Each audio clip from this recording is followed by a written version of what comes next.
Everyone seems to be waiting for something. The start of the month, Monday, after the holidays, when the project wraps up, when they feel ready, when they have more energy, when life settles down. The list is ever growing.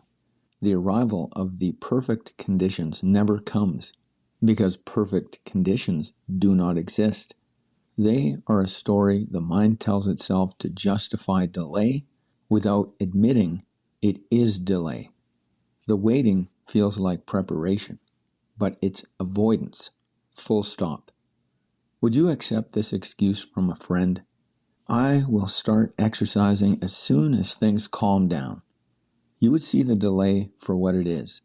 But when you are the one waiting, the reasons feel different.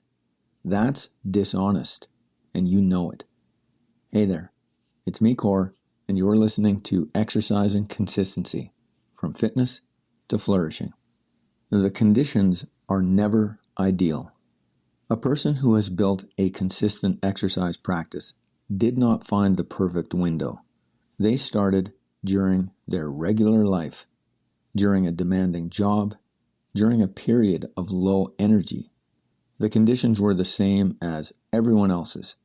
The difference was the decision, not the circumstance. The order of priorities matters here. The most important thing to protect is the streak. Do something, even if it's tiny. The second priority is the schedule, keeping the habit in its usual time window when possible.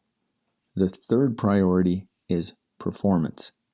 Longer, more comprehensive sessions are a bonus.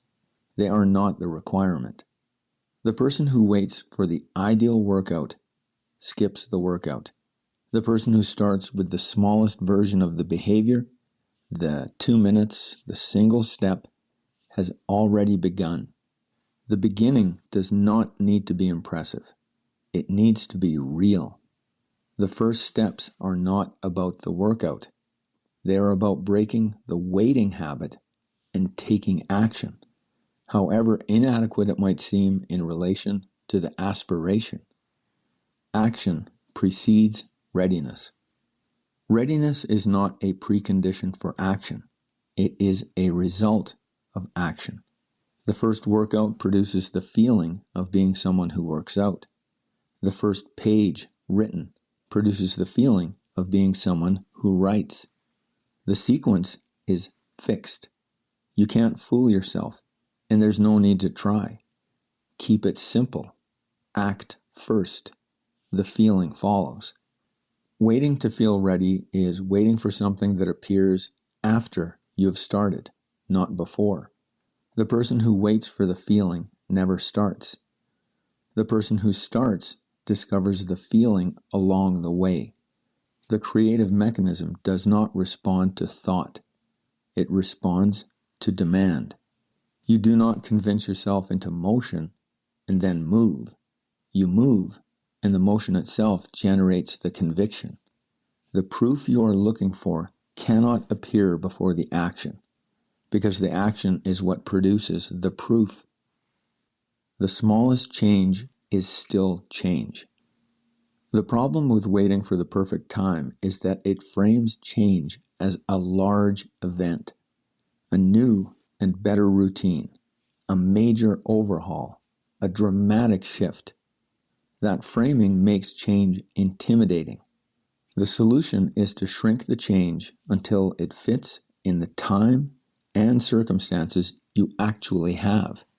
2 minutes of movement, 50 written words, 1 minute of focused breathing. The change is not dramatic. It is not the perfect version. It's the version that you can make happen now.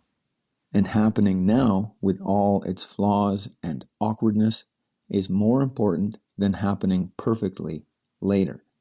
Because later does not arrive. Now is the only time that exists. The person who normalizes doing something right now, however small, has already changed. The trajectory has shifted because the waiting stopped. Embrace the imperfect time. The fantasy of perfect timing dissolves the moment you see it clearly. It was never a prerequisite, only a permission slip you kept handing yourself.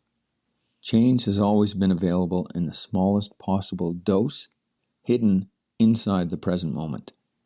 When you act now, before you feel ready, and life finally cooperates, you reclaim agency from circumstance.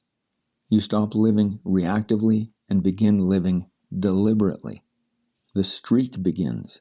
The identity shifts. The trajectory bends. The perfect time is not coming, but the imperfect time is here, and it is more than enough.